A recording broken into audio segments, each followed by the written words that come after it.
नमस्कार दोस्तों, स्वागत है आप सबका एक बार फिर से इस online platform channel Kabir global study centre पर। दोस्तों, मैं संदीप शर्मा फिर आपके सामने हाजिर हूँ जीके जीएस के 20 महत्वपूर्ण प्रश्नों के साथ। दोस्तों, हमने आपसे वादा किया था कि आपकी आगामी परीक्षा जो एसएससी जीडी आने वाली है या जो भविष्य में परीक्षाएं होंगी आएंगी, जैसे ग्रुप डी की परीक्षा आपकी नवंबर या दिसंबर में है, पेट का एग्जाम होने की जो संभावना है फॉर्म आने के बाद, तो ये सब परीक्षाओं को देखते हुए पहले से तैयारी शुरू करने के लिए हम आप लोग के साथ 20-20 क्वेश्चनों का एक सेट शुरू कर रहे हैं जो आपकी परीक्षा के लिए काफी महत्वपूर्ण होगा। तो आइए शुरू करते हैं आज का आपका पहला प्रश्न। दोस्तों, आपसे पहला प्रश्न ही पूछा जा रहा है कि जो जुगाली करने वाले पशु होते हैं उन पशुओं के ग्रीन गैस का जो निस्तारण होता है वो कौन सा इसमें से गैस है? कार्बन डाइऑक्साइड, मीथेन, सीएफसी या नाइट्रस ऑक्साइड। तो दोस्तों, इसमें से जो ऑप्शन आपका सही हो जाएगा वो आपका हो जाएगा ऑप्शन नंबर बी, मेथेन हो जाएगा। क्यों? क्योंकि याद रखिए आप लोग, जो जुगाली करने वाले पशु होते हैं उनके मुंह से चबाने के बाद में जुगाली करने के बाद जो गैस निकलती है वो आपकी क्या होती है? मेथेन होती है। क्योंकि दोस्तों, जो रूमेन एक होता है, पेट का बड़ा हिस्सा, उसको रूमेन बोला जाता है। रूमेन पेट का आगे का हिस्सा जिसमें भोजन उनका क्या होता है? स्टोर रहता है। रूमेन का जो नरम भाग होता है, जो उनके द्वारा ग्रहण किया गया नरम भोजन होता है, दोस्तों आप याद रखिएगा, ये नरम भोजन एक जगह क्या रहता है? स्टोर रहता है। और जब जानवर जुगाली करता है, यानी जिसको हम लोग पागुर कहते हैं, पागुर भी इसी को कहा जाता है, जुगाली करना या पागुर, याद रखना। तो जो जानवर पागुर करता है या जुगाली करता है तो वो रूमेन में इकट्ठा जो भोजन रहता है छोटे छोटे खंडों में रिटर्न वापस आता है। और वापस आने के बाद जब जानवर पागुर करता है तो उन छोटे छोटे टुकड़ों को क्या करता है? जो छोटे छोटे भोजन के उनके टुकड़े रहते हैं जो खाया रहता है, उन टुकड़ों को क्या करता है? वो दोबारा क्या करता है? दोबारा चबाता है। दोबारा क्या करता है? चबाता है, जिसको हम लोग क्या कहते हैं? दोबारा चबाना है, जिसको हम लोग कहते हैं जुगाली करना या पागुर करना होता है। तो उससे कौन सी गैस निकलती है? या फिर जो पूछा गया कि निस्सरण होता है तो उसका नाम है मीथेन। याद रखना दोस्तों, कार्बन डाइऑक्साइड जिसको हम लोग कहते हैं CO2, आपका मीथेन होता है CH4, आपका CFC आप जानते हैं, CFC क्लोरोफ्लोरोकार्बन, और नाइट्रस ऑक्साइड आपका हो जाएगा NO2, आपका नाइट्रस ऑक्साइड। ये चार के चारों महत्वपूर्ण क्या है? ग्रीन हाउस गैस है। इसके साथ एक और भी पांचवा भी याद कर लेना दोस्तों, जिसका नाम है कार्बन मोनोऑक्साइड, CO। क्या है?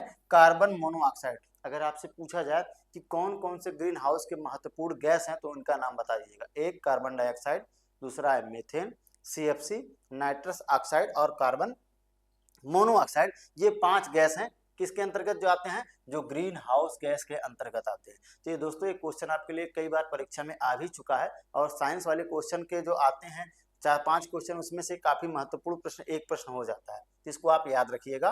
क्या? आपका मीथेन गैस। अगला है, कह रहा इमली में कौन सा अम्ल पाया जाता है? ये पूछा जा रहा है दोस्तों। इसमें से ऑप्शन दिया हुआ आपका टार्ट्रिक, एसिटिक, फार्मिक और ऑक्जेलिक। तो सबसे पहले दोस्तों, इसमें से जो इमली होता है, इमली कैसा होता है? इमली दोस्तों आपका एक प्रकार का ऐसा फल होता है जो खट्टा होता है। तो इसमें जो आपका ऑप्शन से हो जाएगा दोस्तों, क्या हो जाएगा? टार्ट्रिक। क्यों? इमली के साथ साथ याद रखना कि टार्ट्रिक किसमें पाया जाता है? तो आप अंगूर को भी याद रखिएगा, ये भी ऐसा प्रकार का खट्टा फल होता है। ठीक है, तो आपका टार्ट्रिक जो हो जाएगा आपका इसमें आपका अंगूर और इमली दोनों हो जाएगा। एसिटिक की बात करेगा दोस्तों तो आप याद रखिएगा सिरका। किसमें याद रखना आप लोगों? सिरका जो होता है, सिरका में एसिटिक क्या होता है? एसिड यानी कि एसिटिक अम्ल पाया जाता है।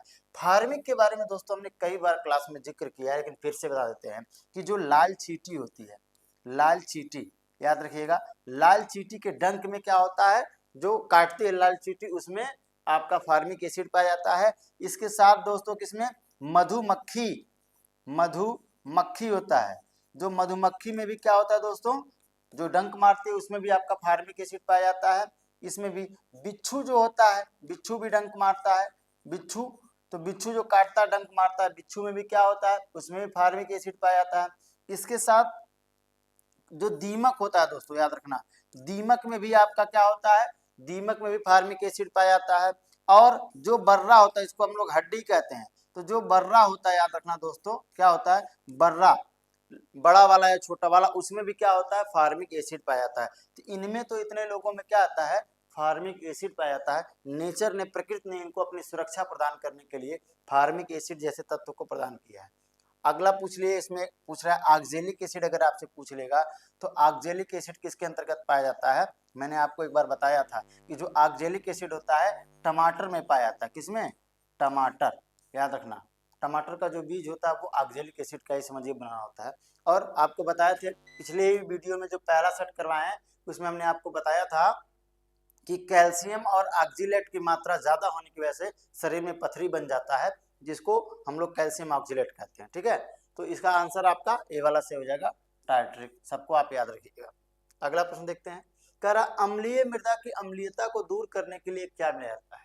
अब दोस्तों जो एसिडिक होगा उसमें क्या होगा, बेस यानी क्षारीय चीजों को ही मिलाएंगे तभी उसकी अम्लीयता उदासीन के थ्रू होगी, कम हो जाएगी या फिर कम हो जाएगा। तो दिया राख, चूना, नमक और रेत। तो दोस्तों नमक तो वैसे ही अम्लीय होता है, नमक को कह नहीं सकते। इसका जो ऑप्शन सही हो जाएगा दोस्तों हो जाएगा बी, चूना।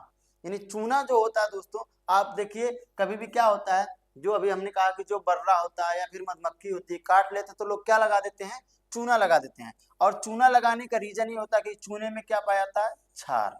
चूना कैसा होता है, क्षार। और जो जानवर काटा है वो क्या होता है, अम्ल होता है। तो अम्ल और क्षार दोनों मिलकर क्या होते हैं, उदासीन हो जाते हैं। इसलिए जो फार्मिक एसिड बेअसर हो जाता है, इनकी मात्रा क्या होती है, कम हो जाती है, कम असर करता है। तो जो चूना होगा, अब मिट्टी क्या है, मृदा क्या है, अम्लीय है, और चूना क्या है, क्षारीय। तो क्षार को जब मिला देंगे तो उसकी अम्लता क्या हो जाएगी, कम हो जाएगी। जबकि दोस्तों जो राख होता है इसमें भी क्षार पाया जाता है, राख में भी, लेकिन मात्रा उसकी कम होती है। तो ऑप्शन जो सही हो जाएगा आपका चूना सही हो जाएगा दोस्तों। अगला प्रश्न देख लीजिए। कह रहा है स्वास्थ्य को संकट में डालने वाला सबसे गंभीर वायु प्रदूषक क्या है। यानी कि इसमें से सभी के सभी carbon monoxide, sulphur dioxide, ozone या नाइट्रोजन में से कौन सा ऐसा है, तत्व है या फिर पदार्थ है जो वायु प्रदूषक में सबसे ज्यादा घातक हो सकता है। तो इसमें से चार के चारों दोस्तों ऑप्शन जो सही है सभी घातक हैं, लेकिन जो सबसे ज्यादा घातक और हानिकारक है वो दोस्तों है सल्फर डाइऑक्साइड। सल्फर डाइऑक्साइड क्या है, ये सबसे ज्यादा घातक होता है। किसके लिए, वायु प्रदूषक में, सांस लेने में या किसी भी मामले अगर आप देखेंगे। बाकी ओजोन की मात्रा यहाँ तो नीचे कम पाई जाती है। तो घातक तो सभी हैं, जहरीले सभी हैं, लेकिन सबसे ज्यादा दोस्तों जो मात्रा में देखा जाएगा तो आपका क्या हो जाएगा, सल्फर डाइऑक्साइड। बाकी आपको पता है कि जो कार्बन मोनोऑक्साइड होता है ये हीमोग्लोबिन में मिलकर क्या करता है, हमारे लिए संकट पैदा करता है। हीमोग्लोबिन इसमें मिलकर, हीमोग्लोबिन में मिलकर घुलकर क्या करता है, रक्त में मिलकर क्या करता है, समस्या है कि जहरीला बना देता है कार्बन मोनोऑक्साइड। सिगरेट के जो धुएं में पाया जाता है कार्बन मोनोऑक्साइड ही होता है दोस्तों। अगला प्रश्न देखिए। कह रहा वाशिंगटन डीसी का क्या अर्थ है, आपसे पूछा जा रहा है। यानी वाशिंगटन डीसी का अर्थ पूछ रहा है। तो बहुत बार आप पढ़े होंगे यूएसए की जो राजधानी उसके बारे में। इसका जो फुल फॉर्म डीसी का हो जाएगा तो दोस्तों वो आपका हो जाएगा क्या, डिस्ट्रिक्ट ऑफ कोलंबिया। यानी वाशिंगटन डीसी क्या है, एक प्रकार का स्वतंत्र या संयुक्त जिला है। क्या है, स्वतंत्र या संयुक्त जिला कह सकते हैं। स्वतंत्र या संयुक्त जिला, संयुक्त जिला कहाँ का है, अमेरिका का, यूएसए का। कहाँ का दोस्तों, यूएसए। यूएसए का क्या है दोस्तों, स्वतंत्र और संयुक्त जिला के रूप में किसे जाना जाता है, वाशिंगटन डीसी को जाना जाता है। अगर इसमें आपसे पूछ ले कि इसको कब स्थापित किया गया था, तो ये सन आपका सन 1770 में इसको क्या किया गया था, स्थापित किया गया था। याद रखना कब स्थापित, 1770 में से स्थापित किया गया था दोस्तों, किसको, वाशिंगटन डीसी को। ठीक है, अगला प्रश्न। अगला दिया है महात्मा बुद्ध के प्रभाव से बौद्ध भिक्षुणी बनी गणिका कौन थी। यानी इसमें पूछा जा रहा है कि इसमें भगवान बुद्ध के प्रभाव से बनने वाली प्रथम बौद्ध भिक्षुणी के बारे में पूछा जा रहा है, जो कि एक गणिका के रूप में है। तो इसमें जो दोस्तों ऑप्शन आपका सही हो जाएगा वो आपका ऑप्शन से हो जाएगा ऑप्शन ए, आम्रपाली। क्या हो जाएगा, आम्रपाली। आम्रपाली। गणिका क्या होता है दोस्तों, एक प्रकार का गणिका जो राज दरबार में राज नर्तकी के रूप में काम करती है। राज नर्तकी भी कहा जाता है उसको, उसको गणिका भी कहा जाता है, उसको गणिका भी कहा जाता है, उसको दोस्तों नगर वधू भी कहा जाता है। क्या कहा जाता है, नगर वधू। तो आप कई नामों से जान सकते हैं, नगर वधू, राज नर्तकी या गणिका के नाम से जाना जाता है। किसे, आम्रपाली को। आम के ही बाग में इसने क्या किया था, एक बार भगवान बुद्ध को भोजन करने के लिए बुलाया था और उनके विचारों से बहुत ज्यादा प्रभावित होने की वजह से जो आम्रपाली है उनके संग में शामिल होने वाली क्या हो गई, प्रथम गणिका भिक्षुणी बन गई, भिक्षुणी के रूप में जानी गई। और जो आम का बागीचा था बाद में उन्होंने भगवान बुद्ध को क्या कर दिया था, दान कर दिया था। तो याद रखना इसमें क्वेश्चन दो तरह से बन सकते हैं। क्या, अगर पूछे भिक्षुणी कौन सी जो गणिका के रूप में है तो आम्रपाली हो जाएगा, लेकिन अगर केवल पूछे वैसे ही कि वो गणिका ना होकर प्रथम भिक्षुणी के नाम से जान ले या पूछ ले कि प्रथम भिक्षुणी कौन है, तो याद रखना उनका नाम हो जाएगा प्रजापति गौतमी। ये कौन है, भगवान बुद्ध की मौसी थी जिन्होंने भगवान बुद्ध का लालन पोषण किया उनकी माता की डेथ हो जाने के बाद। तो वो जो गौतमी रही, प्रजापति गौतमी, यानी संघ में शामिल होने वाली प्रथम भिक्षुणी है। क्वेश्चन दोनों बन सकता है, दोनों को आप याद रखिएगा। क्या, कि संघ में शामिल होने वाली प्रथम भिक्षुणी कौन है, तो आप प्रजापति गौतमी का नाम बताइएगा। और अगर पूछे कि प्रथम गणिका कौन है जो संघ में शामिल हुई या फिर उनके प्रभाव में आकर भिक्षुणी बनी, तो उसका आंसर हो जाएगा आम्रपाली। दोनों क्वेश्चनों को आप याद रखिएगा।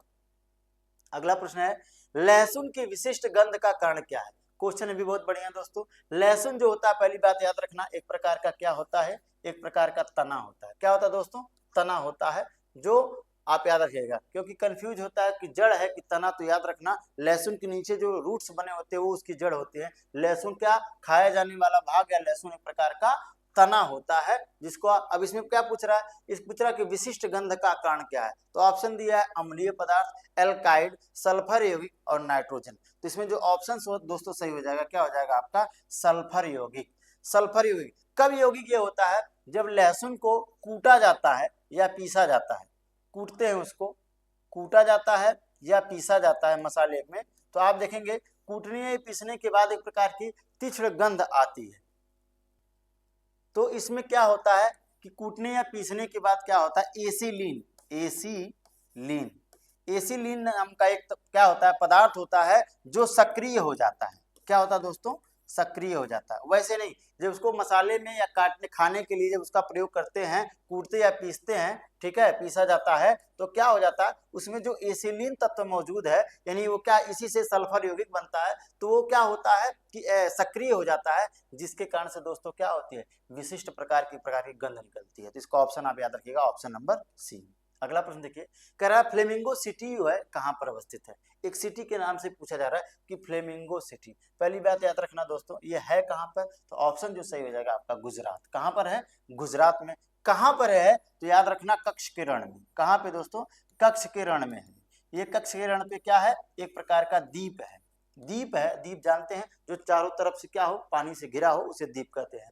तो कक्ष के रण में एक द्वीप है क्या, जिसका नाम है फ्लेमिंगो सिटी। किसके लिए प्रसिद्ध है, तो आप जानते हैं जो राजहंस, यानी हंस जो होता है, राजहंस के प्रजनन का केंद्र है दोस्तों। क्या है, राजहंस के प्रजनन का क्या है, केंद्र है।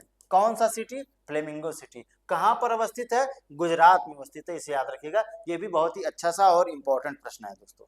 अगला कह रहा है, हीलियम तथा ऑक्सीजन का जो मिश्रण होता है वो प्रयुक्त किया जाता है गुब्बारे को फुलाने के लिए, श्वसन के लिए, ईंधन के रूप में या ठंडा करने के लिए। इसमें जो ऑप्शन सही हो जाएगा दोस्तों, किस रूप में, श्वसन के लिए। ऑप्शन नंबर आपका बी, ऑप्शन नंबर बी सही हो जाएगा दोस्तों, श्वसन के लिए। हीलियम जो होता है और ऑक्सीजन, ये श्वसन के लिए। श्वसन का तात्पर्य समझिए आप चिकित्सा से, यानी जो हॉस्पिटल होता है, चिकित्सा क्षेत्र में क्या होता है, इसका प्रयोग किया जाता है ज्यादा। क्योंकि ऑक्सीजन में जब हीलियम को मिला देंगे तो उसका दो रीजन हो जाएगा। क्या, क्यों, इसके साथ साथ क्या होता है, ये हीलियम गैस की एक खास बात ये होती है कि ज्यादा दबाव होने के बावजूद भी क्या होता है, रक्त में घुलता नहीं है, मिलता नहीं है।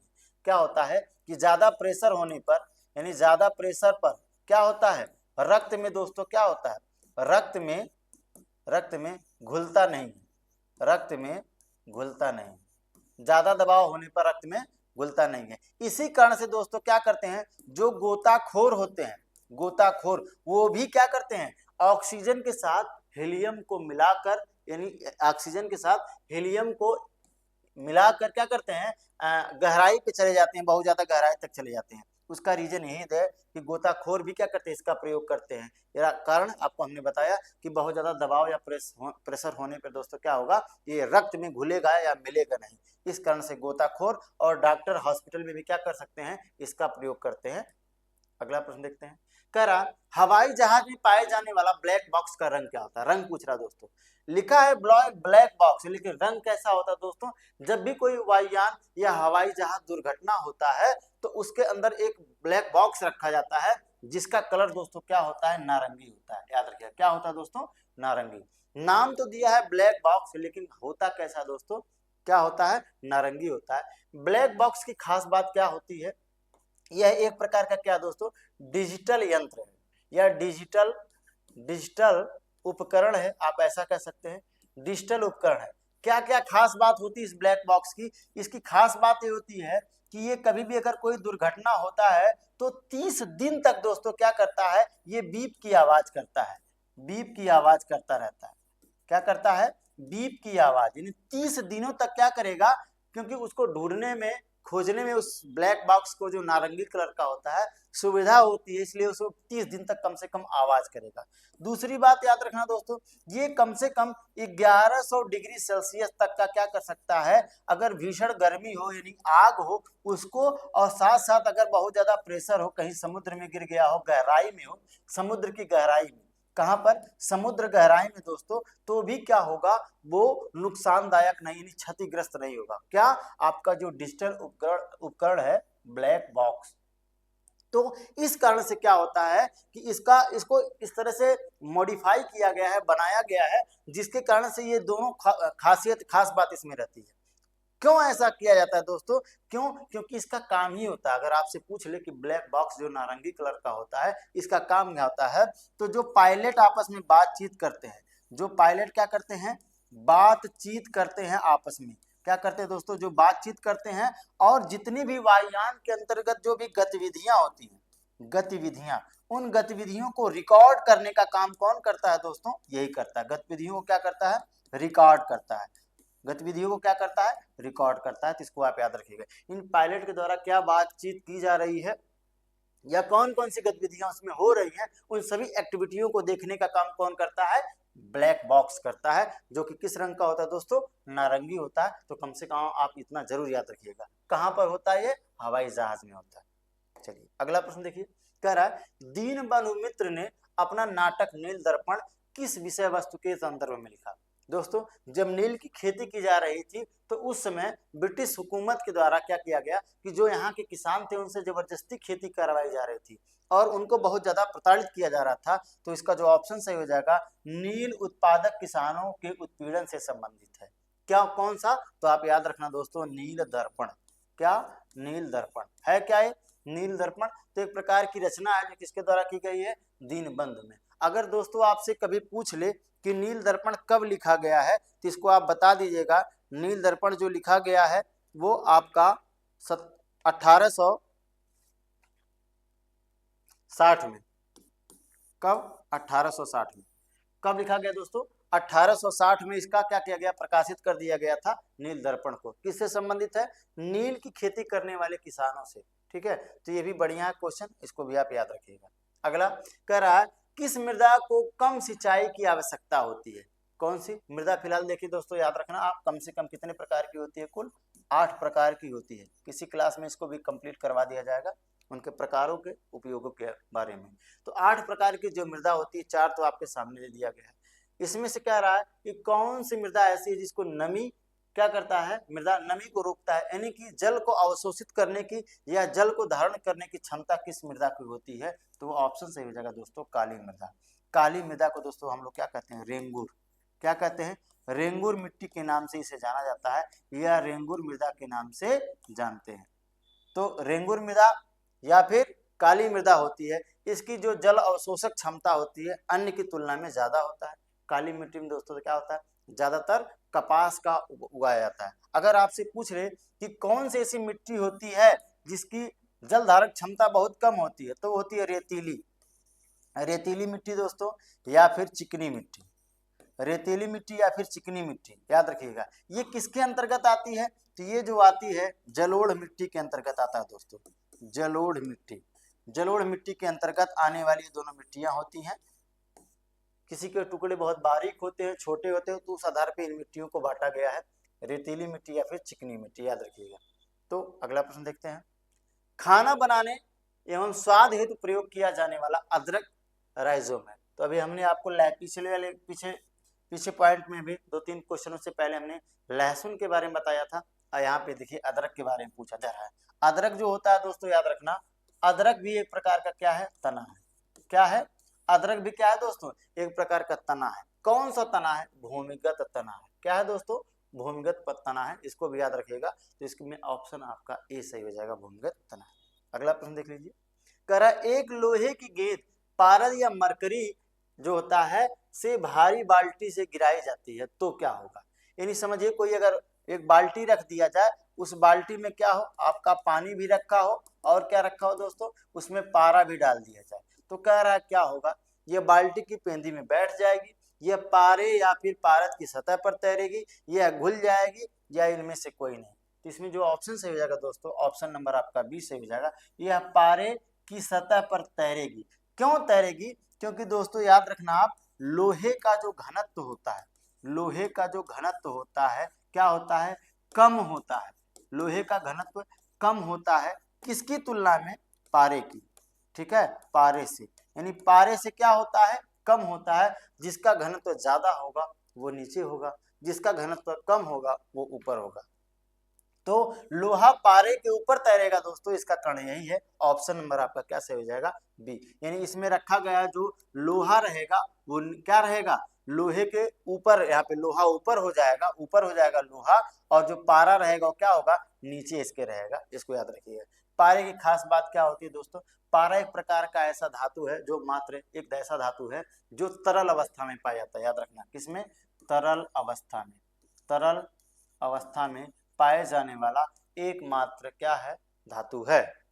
अगला प्रश्न देखिएगा, कह रहा है चमगादड़ यानी बैट्स जो होते हैं रात में अवरोधों की दूरियों, दिशाओं, स्वभाव एवं आकार का पता लगा लेते हैं, यह किन तरंगों के परिवर्तन के कारण से होता है। तो दोस्तों याद रखना, जो चमगादड़ होता है, कौन सा, चमगादड़, चमगादड़ हो या फिर हो डाल्फिन, याद रखना डाल्फिन, ये सब क्या होते हैं दोस्तों, चमगादड़ हो गए, डाल्फिन हो गए, ये सब पराश्रव्य तरंगों को क्या करते हैं, उत्सर्जित करने वाले होते हैं। तो ऑप्शन नंबर आपका ए सही हो जाएगा, ये उत्सर्जित तरंगे। क्योंकि चमगादड़ जब रात में उड़ते हैं तो उनके शरीर से पराश्रव्य तरंगे निकलती हैं, जिनकी आवृत्ति कितना होता है, 20,000 हर्ट्ज। क्या होता है दोस्तों, 20,000 हर्ट्ज होता है, 20,000 HZ से कम की ज्यादा। तो जिनकी आवृत्ति 20,000 हर्ट्ज से क्या हो दोस्तों, HZ है, HZ हर्ट्ज से क्या हो, ज्यादा हो, यानी उसको मानव नहीं सुन पाएगा। अपशब्द में 20 हर्ट्ज से कम होता है।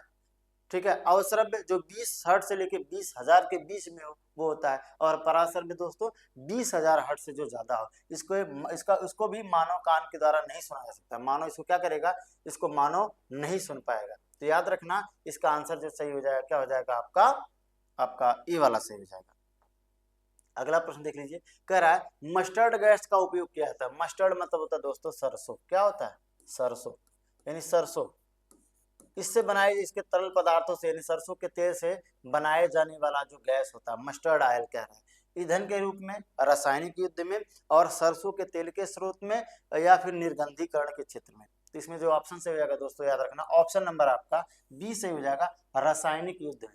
रासायनिक युद्ध में क्या होता है कि मस्टर्ड गैस का प्रयोग होता है। आपको दोस्तों बता दो, जब आपका प्रथम विश्व युद्ध हुआ था 1914 से 18 के बीच में, तो उस समय क्या किया गया था, जर्मनी के द्वारा, याद रखना आप किसके द्वारा, जर्मनी के द्वारा दोस्तों सबसे पहले इसका प्रयोग किया गया। जर्मनी ने प्रथम विश्व युद्ध के समय, कब, प्रथम विश्व युद्ध के समय दोस्तों इसने क्या किया था, प्रथम विश्व युद्ध के समय मस्टर्ड जो गैस है उसका प्रयोग किया गया था। तो इसका आंसर से हो जाएगा रासायनिक युद्ध। अगला प्रश्न क्या होगा दोस्तों, कह रहा है शुष्क बर्फ के बारे में पूछ रहा है। शुष्क बर्फ मतलब हो जाएगा ठोस कार्बन डाइऑक्साइड, ठोस कार्बन डाइऑक्साइड। क्या होता है दोस्तों, ठोस कार्बन डाइऑक्साइड होता है। इसका टेम्परेचर या तापमान की अगर बात करेंगे तो -78 डिग्री सेल्सियस होता है। कितना होता है, 78 डिग्री सेल्सियस होता है। दोस्तों इसमें से पूछा जा रहा है कि कौन सा है, जल से मुक्त होती है, शुष्क वायु अथवा गैसों से मुक्त होती है, में अशुद्धि नहीं होती इसमें, या कार्बन डाइऑक्साइड के ठोस रूप में। मैंने आपको क्या बताया, कार्बन डाइऑक्साइड का ठोस रूप में पाया जाने वाला होता है। इसका प्रयोग देखिए दोस्तों, तो याद रखना इसका प्रयोग चिकित्सा के क्षेत्र में भी किया जाता है। चिकित्सा के क्षेत्र में कहाँ पर, अगर कोई टीका रखा है या कोई दवा है, उस अच्छी महंगी दवा है तो उसको उसके रूप में उसमें रखा जाता है। या फिर इसके साथ साथ दोस्तों याद रखना, कोई फ्रोजन फूड हो, फ्रोजन फूड रहे तो फ्रोजन फूड के रूप में भी क्या आता है, इस ठोस कार्बन डाइऑक्साइड का प्रयोग किया जाता है। और दोस्तों कहीं आप देखेंगे मनोरंजन के रूप में, तो मनोरंजन के रूप में भी इसका प्रयोग लोग करते हैं। मनोरंजन के रूप में कैसे, आप देखते हैं शादी विवाह में अक्सर क्या होता है, आप जाते रहते हैं देखते रहते हैं, वहां पे लोग क्या करते हैं, एक जादुई धुआं होता है जादुई धुआं, वो जादुई धुआं क्या होता है, ये ठोस कार्बन डाइऑक्साइड ही होता है, जिसमें दुल्हा दुल्हन दोनों साथ साथ में चलते हैं, लगता है कि वो क्या है, बादल में चल रहे हैं। आप उसको समझिए एक प्रकार का बादल या कोहरा आर्टिफिशियल के रूप में क्या होता है, लोग बना देते हैं। तो आप इसके याद रखिएगा कि मनोरंजन के रूप में या शादी ब्याह में स्टेज पर क्या होता है, स्टेज पर जो जादुई धुआं या बादल या कोहरा होता है दोस्तों, क्या होता है, कार्बन डाइऑक्साइड होता है। उसमें सब क्या करते हैं, एकदम उड़ना शुरू कर देते हैं कि बादल में क्या है, बादल में सब उड़ रहे हैं, ऐसा प्रतीत होता है, ऐसा देखने में होता है। तो मनोरंजन में या चिकित्सा में दोनों जगहों पे दोस्तों कार्बन डाइऑक्साइड जो होता है ठोस रूप में, उसका प्रयोग किया जाता है। अगला प्रश्न क्या है दोस्तों, कह रहा है किसी हितबद्ध समूह को सबसे महत्वपूर्ण कार्य क्या होता है, सरकार का बनाना, जनमत, चुनाव लड़ना, या अपने पसंद के अनुसार सरकारी नीतियों में परिवर्तन। तो इसमें से जो ऑप्शन सही हो जाएगा दोस्तों, वो आपका ऑप्शन नंबर आपका डी सही हो जाएगा। अपनी पसंद के अनुसार सरकारी नीतियों में परिवर्तन जो होता है, उसी को कहा जाता है हितबद्ध समूह का सबसे महत्वपूर्ण कार्य होना। ठीक है दोस्तों, देखिए अगला प्रश्न देखते हैं। अगला प्रश्न कह रहा है वह एकमात्र वायसराय कौन था जिसकी भारत में हत्या हो गई थी। तो इसमें क्या है कि दोस्तों जो वायसराय था, पूछा जा रहा है कि भारत में उसकी हत्या हुई थी, तो वो उसका नाम था, ऑप्शन सही हो जाएगा आपका लॉर्ड मेयो। कौन है दोस्तों, लॉर्ड मेयो। घटना क्या हुई थी कि ये जो लॉर्ड मेयो है, ये एक बार क्या हुआ था, एक निरीक्षण पे गया था, निरीक्षण पर, कहाँ पर, एक निरीक्षण पर गया हुआ था, कहाँ पर, अंडमान निकोबार, अंडमान के कहाँ पर दोस्तों, पोर्ट ब्लेयर पर, याद रखना, अंडमान के पोर्ट ब्लेयर पर गया हुआ था। कौन, लॉर्ड मेयो गया था एक निरीक्षण के दौरान।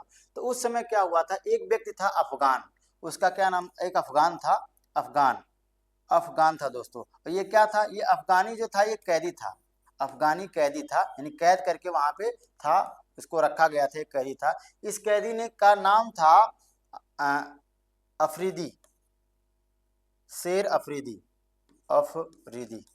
इसका नाम था दोस्तों, क्या नाम था, शेर अली अफरीदी नाम था, शेर अली अफरीदी। इस शेर अली अफरीदी ने क्या किया था, लॉर्ड मेयो की हत्या कर दी। तो आप याद रखिएगा कि भारत में हत्या हो गई थी, तो उनका नाम था लॉर्ड मेयो। कैसे हो गया था, तो वही अफगानी जो कैदी राज, जिसका नाम था शेर अली अफरीदी, एक निरीक्षण के दौरान अंडमान के जो द्वीप पर, अंडमान के द्वीप पोर्ट ब्लेयर पर गए हुए थे, और उसी समय इस व्यक्ति की क्या हुई, इस वायसराय की हत्या कर दी गई, याद रखिएगा। लॉर्ड हार्डिंग के बारे में जानते हैं। लॉर्ड हार्डिंग एक वैद्य हैं, इनके समय में गांधी जी क्या हुए थे, वापस आए हुए थे, लॉर्ड हार्डिंग के समय, याद रखिएगा। और जो बम कांड हुआ था, आप उसको भी जानते हैं, बम कांड का जो घटना हुआ, फेंका गया, वो भी लॉर्ड हार्डिंग के इस समय में हुआ था। जो दिल्ली दरबार था, दिल्ली दरबार याद रखना, दिल्ली दरबार भी किसके समय हुआ था, लॉर्ड हार्डिंग के समय हुआ था। तो ये 2-3 घटनाओं को कम से कम आप याद रखिएगा। चलिए अगला प्रश्न देख लीजिए। अगला प्रश्न कह रहा है विश्व में प्रदूषण का सबसे बड़ा स्रोत क्या है। यानी प्रदूषण का तो अपने चरम सीमा पर वर्तमान है, हर जगह प्रदूषण हो ही रहा है, आप देख ही रहे हैं। लेकिन इसमें पूछ रहा है कि कौन सा प्रदूषण ऐसा है जो सबसे ज्यादा हो रहा है। तो शाकनाशी और कीटनाशक नहीं, ये तो नहीं हो रहा है। कूड़ा और कचरा, हाँ ये सही है दोस्तों, ऑप्शन नंबर आपका बी सही हो जाएगा। जो कूड़ा और कचरा है, यानी इस अब कूड़े कचरे में बहुत सारा कचरा हो जा रहा है। जैसे ई कचरा का आपने नाम सुना होगा, इलेक्ट्रॉनिक कचरा, ई कचरा का नाम सुना होगा। जैसे सरकार क्या कर रही है कि पहले एक फोन था, उसमें कई प्रकार के चार्जर लगते थे, अब जैसे टाइप बी को टाइप वो पतला वाला सबको चेंज करके टाइप सी कर दे रहा है। अब टाइप सी का तात्पर्य है जितने भी डिजिटल उपकरण रहेंगे उसमें एक ही प्रकार का चार्जर यूज होगा। तो जब एक प्रकार का चार्जर होगा तो उससे डिजिटल कचरा क्या हो जाएगा, जो इलेक्ट्रॉनिक कचरा है वो क्या हो जाएगा, समाप्त हो जाएगा। जिसकी वजह से क्या हो जाएगा, कचरा समाप्त होगा तो प्रदूषण क्या हो जाएगा, ऑटोमेटिक कम हो जाएगा। तो याद रखना दोस्तों, कूड़ा और कचरा जो बहुत सारा प्लास्टिक के माध्यम से, डिजिटल के माध्यम से फैल रहा है, उसको कम करने के लिए क्या है, विश्व में सबसे बड़ा ये स्रोत माना जा रहा है वर्तमान में। ठीक है, तो दोस्तों आज के साथ ही इस प्रकार का आपका हमारा जो 20 प्रश्न था ये आपका कंप्लीट हुआ। फिर अगले वीडियो में आपसे हम मिलेंगे 20 महत्वपूर्ण प्रश्नों के साथ। नमस्कार।